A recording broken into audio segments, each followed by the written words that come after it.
Serangan Israel di Lebanon dan Gaza menuai kecaman dari warga Iran dan Yaman.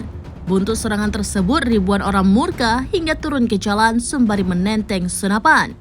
Dilansir dari Kompas.com, ribuan orang di kota-kota Iran dan ibu kota Yaman berunjuk rasa mengutuk serangan Israel terhadap Lebanon dan Gaza pada Jumat 27 September.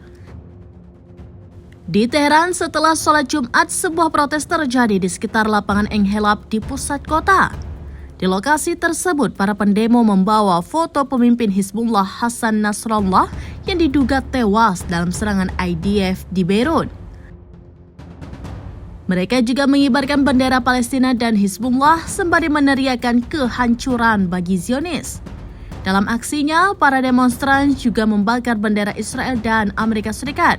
Sementara di Sanaa yang dikuasai Houthi, ribuan demonstran menenteng senapan. Mereka menyerukan dukungannya ke Lebanon dan Gaza. Mereka juga meneriakkan sumpah kemenangannya dalam melawan Israel.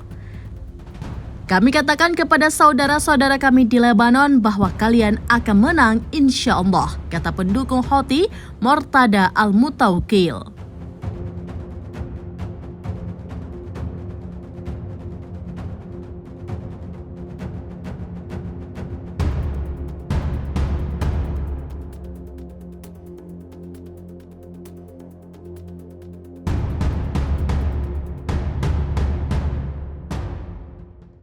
Download Tribun X sekarang, menghadirkan lokal menjadi Indonesia.